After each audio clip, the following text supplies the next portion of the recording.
Commission members present.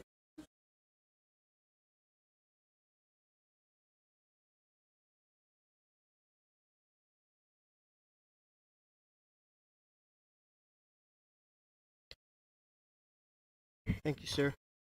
We only have 2 issues on the agenda for decision this month. The first is Resolution 08 FY 2024, and this is seeking approval for the Apalachico Drainage and Roadway Improvements construction contract. So this station is located on Route 17. And when we did the Baza Gardens, I don't know if the commissioners will recall, when we did the Baza Gardens sewer conveyance system and ran that new piping, we put in additional pump stations, force main piping, and gravity piping. When we did the work on Route 17, the contractor took care of repaving everything that we disturbed. When we did the portion that ran down Route 5, DPW had a pending project, so they asked us not to make permanent repairs. What they wanted us to do was to set aside what funding we were going to use, and when their project for the Apalachico Bridge, which is right next to the pump station, came up, they wanted to extend the pavement. They didn't have a whole lot of funding for that, but they wanted to extend the repavement on either side of the bridge. So we agreed to do that, and then their project ended up taking a long time to move forward. And the Apalachico Bridge project that they had planned didn't work because of some critical habitat issue. I think it was failed. So what ended up happening is the drainage improvements along either side of the road near our pump station that were planned for that bridge design didn't get put in. And as a result, when we put in our pipe and backfilled it with the required engineered fill, it became the path of least resistance for any water that had groundwater that was coming down the slope from the side of the hill, side of the mountain. And so when it hit the pipe trench, it would well up and it would affect the pavement. So the drainage on the sides needed to be taken care of. DPW's design for their project for the drainage improvements was already done. So in order to address the several months of complaints that we got about the station, we worked with DPW and their designer parsed down the design to just the drainage portions, and then we put that out to bid with the funding that we had set aside. And as it turns out, when the bids came in, it was over the government estimate by more than $2 million. And so the design was adjusted to reduce the cost, and then we put it back out. And with the second IFB was advertised mid-September of last year, and we got 2 responsive bids. So the lowest bid was at $1.05 million, which was slightly above what we had planned. But we do have available funding that we could do, and we're not going to get it any lower than this. So the recommendation is to move forward and get this taken care of. So we are looking for that 1.05 bid amount with a 20% contingency of $210,000 for a total of 1.26 million, and we anticipate that they could get the work done by the 4th quarter of 2024. We will be using bond funds and available grants as needed. And the lowest bidder is A&R Pacific. There were 2 bids that were submitted, and both were responsive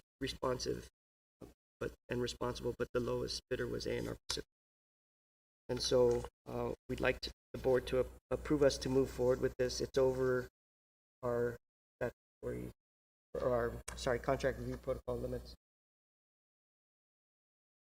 If you're coming up from the Sumai Telas, right, and then you turn left onto Cross Island Road, it's the first, as you come down, it's the first bridge, and before you head up to the racetrack.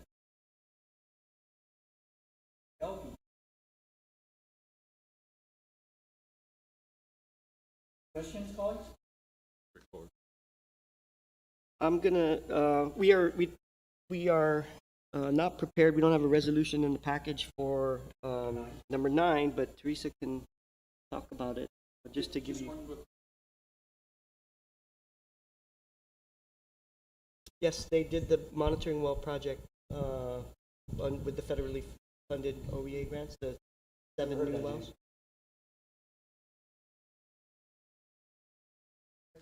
They did good work, very responsive. They are a licensed contractor. Yes. Hi, Commissioners. Good morning. On resolution number 09 FY 2024, this is relative to further amending the GWA sewer hookup revolving fund rules and regulations. We don't have the final justification or the amended resolution before you, but the gist of it is, since you last approved the working or the draft proposed rules for our sewer loan hookup, you know, we took the rules through the rulemaking process. We intend to introduce those rules as a new chapter into the Guam Administrative Rules. But I guess through our process, we had a public hearing, we received some testimony, and the working committee has reconvened in some sense, and we've really come to the conclusion that we will very likely need to increase the amount that was originally approved, just because of the increased cost of construction and supplies. And we want to be sure that the amount that's available for the loan applicants is realistic, really, to you know, allow them to hook up to the sewer, allow them to connect their homes to the sewer, what the loan was intended for. So we're still studying the amounts. You know, we had some numbers last week, but we didn't get that completed, our kind of study and review completed in time for this working session. So we hope to have it for the regular meeting next. We hope.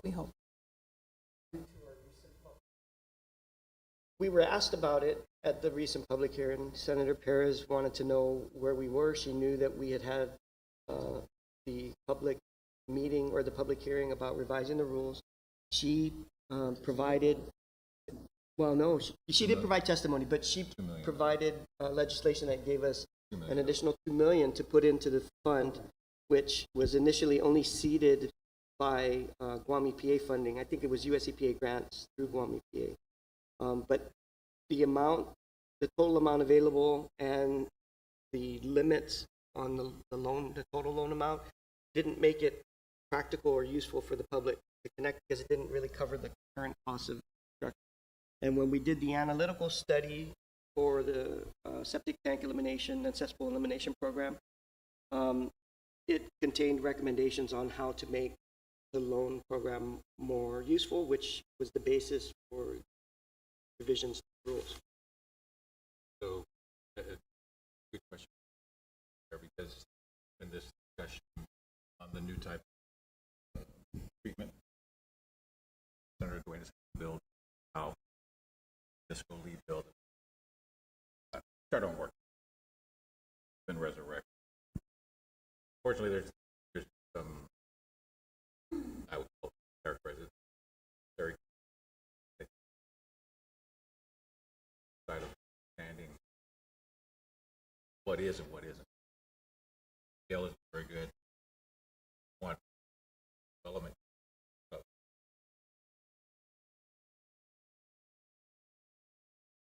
system development, basic building, connect a water line or fence.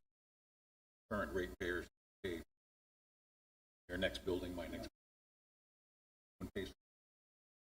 So I think, you know, I think I got him to calm down and understand that we would not see changing.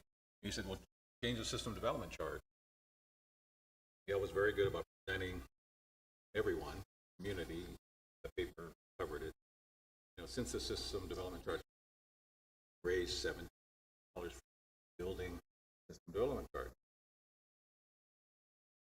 Senator Adam passed it.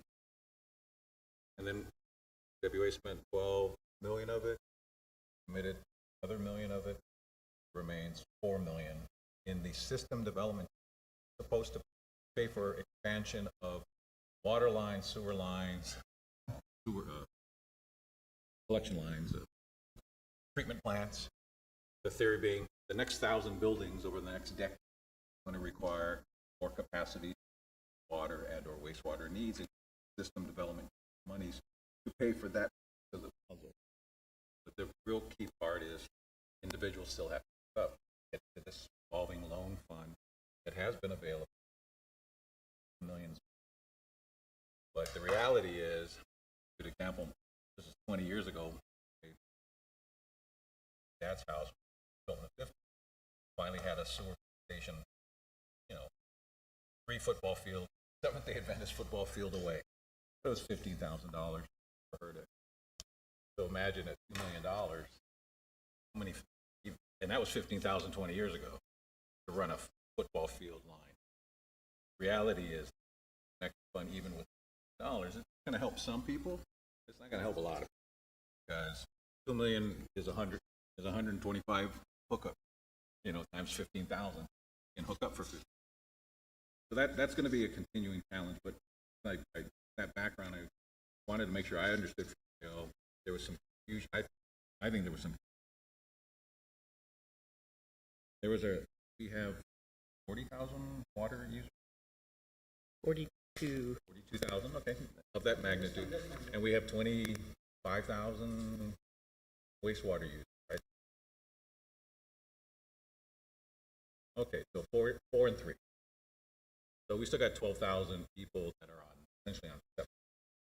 And in a perfect world, we want them to connect to the sewer line using this money, and but whether that will actually do it, and no governor, no CCU since we took over enforce the letter of the law that says, Los Sanchez, you don't connect, we turn off. Nobody wants to do that to 12,000. So, yet this new technology will make it a little more affordable to have a wastewater treatment available that is arguably better than a septic, than connecting closest GWA sewer line. So in that discussion, there was this number, 1,900 properties have been identified by GWA. This was the representation I heard. I want to make sure. He claims there is a representation of 1,900 citizens, ratepayers, that have not. Versus I'm used to the 4-3 split, more like 10 or 12,000. Can you help clarify? Was that 1,900 our number, or have we said out of that 10 or 12,000, there are 19 close enough? That number. So the 1,900 number, I believe, came from the Guam Association of Realtors and John Duenas. I know that I did not provide that number, but I know that in the analytical study that we did, part of what we did there was to identify areas that we could expand the sewer system and get people off of septic, but also we identified areas where we already had the system in place and people just had not connected. So it's possible he could have gleaned a number from the report. I'm not sure if that's where he got it, but I know that when we did the report, we did have those types of figures available. So, but it still begs the same question. Technically, I believe, recollection of the law, we could play hardball. We could say Miguel could call up. But it's not our enforcement authority for them to connect. It's Guam EPA who has the enforcement authority to make people connect within if they're within 200 feet of an existing sewer. That's not us. Okay, so that's the first. So it's GIPA. So that further confirms why no governor, no GIPA board has ever said, Mrs. Sanchez, connect, turning off. That is what the law currently reads. And of course, we would love everyone to up, try telling that with their house 50s, right?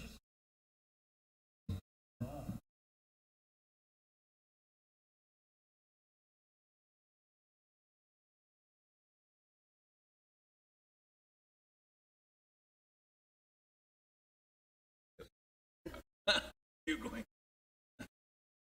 So the criteria is set in the rules. No, absolutely not. No, I mean, what's your qualification? I know the governor. No. No, I mean, really, the rules and regs have to be so tight. Not to say we don't want to get the So You gotta keep, make sure that whoever becomes the loan committee, keep in mind that, sorry, go ahead. To draft the rules. no, But that, I'm gonna get into the details already. So Who do the rules say review it? keep in mind that these rules are being modified, but the program has been in existence and has been vetted through the Public Utilities Commission. So, But I've never heard you guys give a loan. no, we've had, Really? Yeah, how many? 3 or 4. You don't know They about. don't know, they're not being forced to participate. Okay, no. Yeah, let's not lead you get ourselves up on. I'm okay. Let's get people may not let's know. get to first base and then we can. And even if they know about it, they're not beating a drum. This is off When we first announced that we were going to revise the rules and we had more money, there was an uptick in interest, people calling to say they want to participate, but the way the rules were written previously was restrictive. And so, you know, So you had to get rejection letters from 3 banks. Okay, so there is a process, we're looking, Yes. we're looking at that. But just to complete the loop, we still support the passage of, the idea of the passage of this new type of Type 4 septic technology, that there is a difference of opinion, a strong difference of opinion, if I'm wrong, Miguel, between GEPA and GWA and the real estate community. And I think there's some confusion in the legislature that has to do with the density of development with this new technology over the aquifer. Outside of the aquifer, it's cheaper than tying to the nearest sewer line. We're okay with that. But over the aquifer, both GEPA and GWA, the language in the bill says you can develop as many as 6 units per acre. And that density of development versus 4 units per acre has been a major concern of both GEPA and GWA. And the 4 units per acre was only allowed under current law for certain exceptions to the zoning law, meaning parental subdivisions. And then you Decedent got estates is the other one that can be as small as 1/6 based on some portion of the law. And I think the real estate community wants to make those exceptions the rule. And I think the problem that Guam EPA had with it is based on their own analysis, they think it's going to have a very detrimental effect on the aquifer.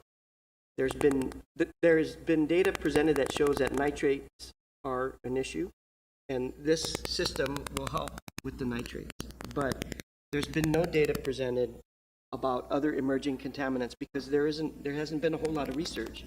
And we are concerned, I am concerned, that increasing the density of septic tank discharges over the aquifer without knowing how emerging contaminants that could be carried through into the groundwater through the leachate from even these advanced septic systems, that hasn't been studied. There's been no data, and so therefore it would be imprudent to put the aquifer at risk by, making a decision to increase the density so significantly without any scientific data to back it up. So our testimony asked for the legislature to instead put something in there to encourage Guam EPA and WERI to do some research on this, to come up with the scientific data to support any change to the density requirements. But in the meantime, are we okay with 4-1? 'Cause now the bill's in play, and the bill, we need to decide, is this bill, we don't like it as written because of the risk on 6-1, but correct me if I'm wrong, my impression from working on this with Miguel and GEPA was, okay, we can live with 4-1, let's try it, but I'm with Miguel, let's just try it. Let's get the technology in place, no more than 4-1, clear up this confusion with decedent and parental. And then Senator Duenas, when I got him calmed down, said, get me the language. So that's the only other issue is, do we want to work with, between our councils and Miguel, language that we're comfortable with to propose to Senator Duenas that says, correct me if I'm not saying it right, we like the technology, we don't like any changes in density of development over the aquifer when you use this technology. Still not sure of a lot of things, but let's at least try it, okay? But limit the density to 4-1 and clean up this inconsistency between decedent and parental. 4-1 as currently accepted in the law. So no, not the rule, still an exception, but 4-to-1 with the advanced septic systems would be definitely be an improvement and would protect the aquifer. So can we get that language? Because my fear is, if we don't provide him the language, I am, well, I don't know what language, even if he wants to try, we're not sure what it is, right? So it's better we hand him what we think is reflective of the concern. It's been heard, introduced and heard. So, and then that's where all these stories of the last 10 days came up. so I have no issues providing my input, but the language is changing Guam EPA regulations, so I'm reluctant to stick my nose in that. They have competent people there who can suggest the language, and I'm willing to discuss the concerns with them, and I'll do that. But what about, okay, well, the other idea I had, former senators, is have the bill simply, language, provide the bill that whatever the rules and regs, the density over the aquifer can't be more than 4-to-1. Well, I'm wondering if we should put that in Duenas' law, while at a time he's searching for language, where he said, I can live with the density issue, I just want the new technology. So let me leave that with you, Miguel, and your team. To me, if you get a chance to change the legislation to make it look the way you want, and the sponsor's willing to do it, normally that's, because this is a bill that died, and now sponsors resurrected it, the part we like, everyone likes, but there's just that one concern about density. And since the door is open with Senator Duenas, I'm saying and he's asked for help. Could you think about that? And just, even if, just think about just providing the language that whatever the change in rules by GWA, it cannot create density, cannot allow for more density than 4-to-1, notwithstanding the seat and notwithstanding parental. I mean, that's an example of a way to write a law, right? Throw notwithstanding in, and it may not be the best way to do it. Maybe you want to talk to GWA about it. But I think if it's GWA's rules and regs, then engage them too. Hey, we're trying to fill in a blank that if you're not filling it in, the last thing we want is for GAR to fill it. So that's that whole story. The $2 million that Senator Perez was able to assist with, was that a one-time funding? Yes. Yes. So there is no besides EPA, there is no consistent annual funding that can help fund that program, right? Because obviously the best alternative is for everybody to just start connecting to the sewer, right?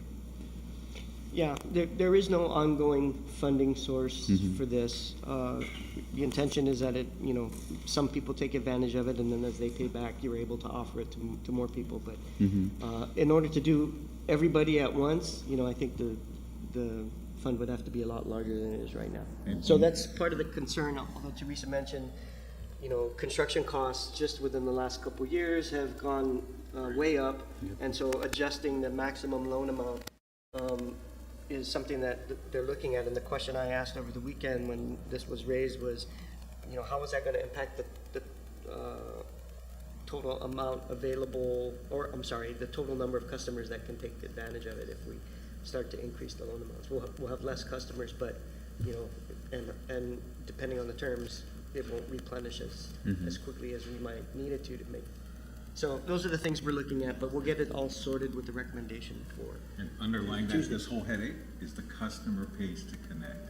And since it's so expensive, if we can loan them the money, maybe we can try a new technology that's cheaper. We're looking at all ways to lower the cost on the customer side to connect, because we're limited as to what we can loan. It's expensive to connect to a sewer line. At least this new technology gives an alternative technology that is cheaper than running a sewer line a football field away, a mile away, to the next closest GWA sewer line. About 2 years ago, we did write a letter to GWA.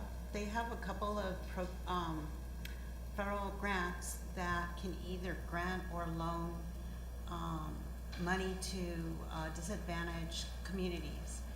And in the past, they've actually provided monies for elderly and disabled families to make their house compliant for disabled persons.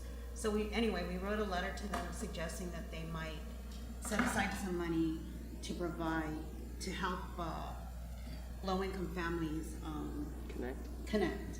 And, you know, we're prevented from doing that, but they're able to do that. Right, of course. Either a grant or a low-income loan. Of course, the bigger challenge is most low-income families can't build a house. It's the ones that can, and then they run into, how much does it cost to connect to a sewer line?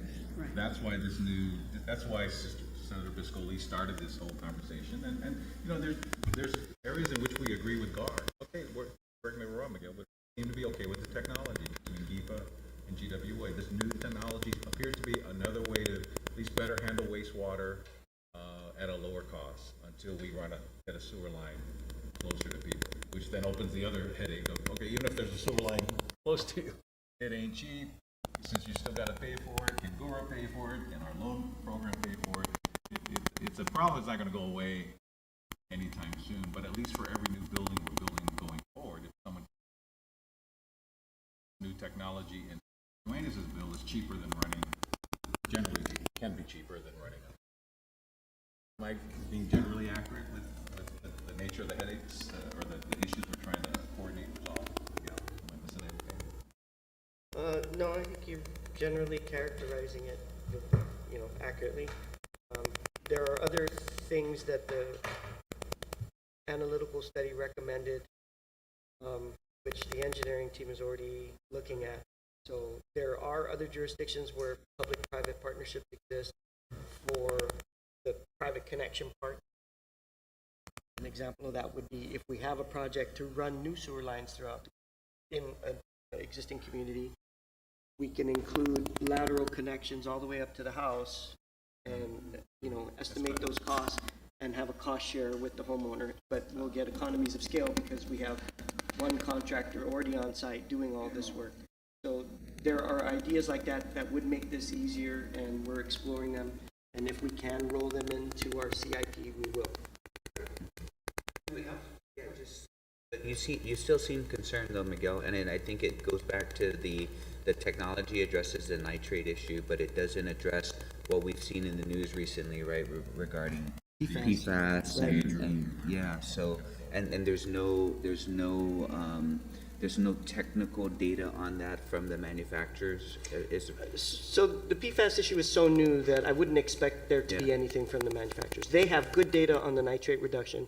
In order to get the standards certifications for these pre-manufactured equipment, which I think will be the basis for Guam EPA's rules to allow them, right? You have to have this because in order to get that certification, you have to demonstrate with data that your system reduces nitrates by a certain percentage. So there's already proof and data that these systems work, and so we're all in favor of allowing them to be used in construction. There's no question about that. There's the data to back it up. There's the certifications. All that's in place and has been, you know, 4 years ago when we were trying to do this before. It has always been, the sticking point has always been the density issue. And the emerging contaminants are so new that I'm sure these manufacturers are probably trying to figure out how they might be able to address it. But there isn't enough known about it yet. You know, everybody has focused on it nationwide in the drinking water, but there hasn't been a lot of focus at what consumer products does it go into, how does it end up in the wastewater, and then from there, you know, what happens to it. There's just not a lot of data on that. So we've already had discussions with our own lab and with Weary's lab about how to sample the effluent from individual septic systems to see if we could analyze for and quantify what the PFAS profile looks like coming out of those systems and see if there's a correlation between that and where we're finding it in the groundwater. And that kind of data is what I'm suggesting needs to happen before you make a decision about the density of development over the aquifer. But the density issue that you're okay with is not the general rule, but still the exception. And the exception applies to parental subdivisions and only parental subdivisions. That's my understanding. Okay.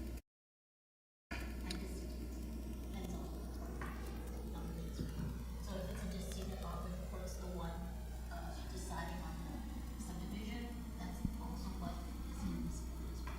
So I don't think that helps Senator Duenas though, right? Because the number of parental subdivision developments. basically. Right, but I think since the bill is in place, there's really two issues. One is the technology, which seems to be consensus. Okay, let's try it. But it's, where is it applicable?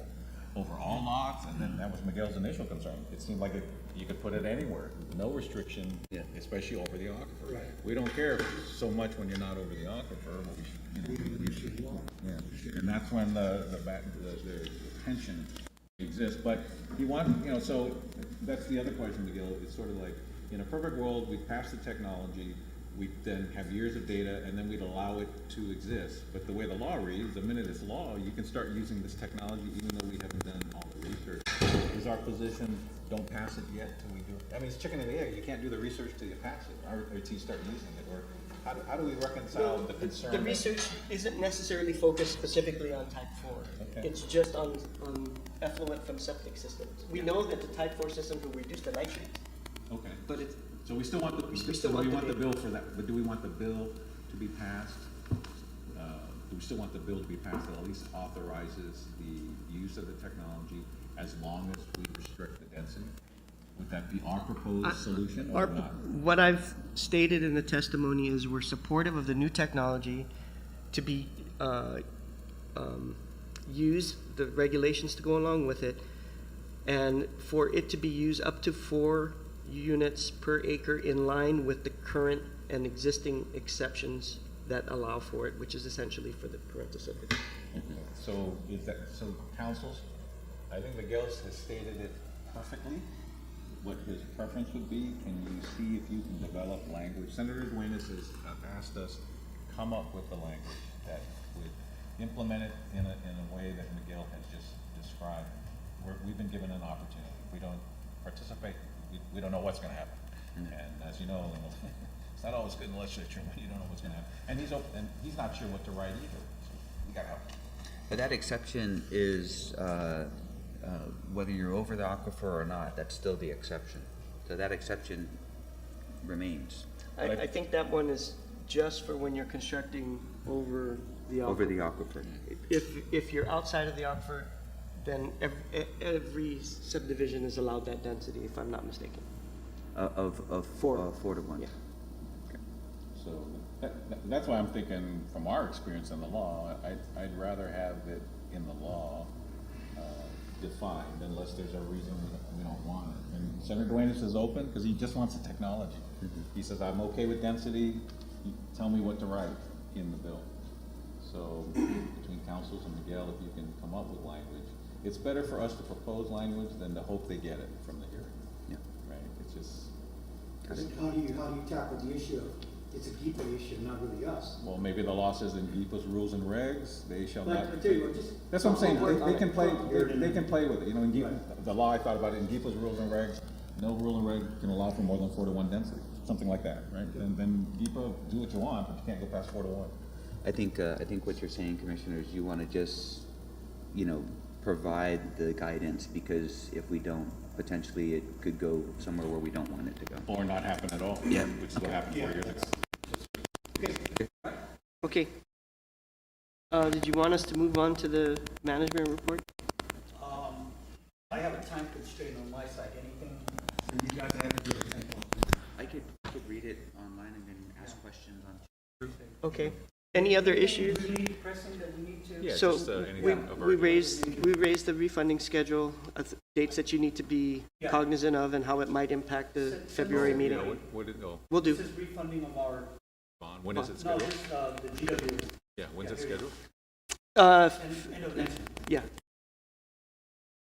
So we're working on the documentation now. We will anticipate being with the, subject to the approval of GITA. You approved it already. Yeah. We're waiting for GITA and PUC, and then, it's just the timing of when we enter the market. Okay. And then the only other, well, I had one other question. Go ahead, go ahead. I know this is a big year for us, calendar and fiscal. We're working on the next 5-year plan. Yes. Right? It triggers fair bill of rights. I think Colleen put a nice, you or Colleen or both of you put a nice timeline. I saw it last month. Yeah. It's just that, but just reminding myself and the commission, it's a 5-year plan. Miguel will bring to Miguel, and the team will bring to us. It triggers rate fair bill of rights. And so it looks like we wouldn't be, when do you think the CCU would be looking at some approval? The current plan is to bring it to your February meeting. And then if And we say then- yes, that triggers the rest, right? And then it goes to the CCU the following week and is posted, the notice is posted to the ratepayers. It goes in as a draft. We have to issue the notice first, then the required notice period, and then we can file I'm sorry, notice after we approve the initial 5-year or before? after you approve it, So we're and gonna, prior to us submitting it to okay, so PUC officially. we sign off on the 5-year plan, then it triggers the rest of the public process and the other review process. Okay. And that you're hoping we do next month, right? Yes. Okay. All right. And leading into that, we have the updating of the Water Resource Master Plan. The 5-year update was supposed to have been done end of December. Close. We're close. We're likely gonna get that submitted for your approval sometime in March. But the CIP, Jeanette and the team will get that. That's pretty much already final, so we're just tweaking it, and that'll go into the 5-year rate plan in February. Okay, okay. A lot of busy months for us coming up. Yes. Okay, very good. Thank you, Mr. Anything else? He's gonna meet later on that, but if you had any questions about the Credit OPA card? thing, yeah. OPA audit? No, you responded to it, right? Okay. Do it. Do it better. Just do it better. Yes.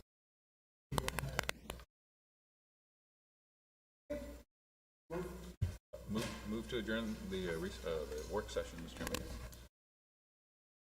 All right, guys, thank you very much. Thank you.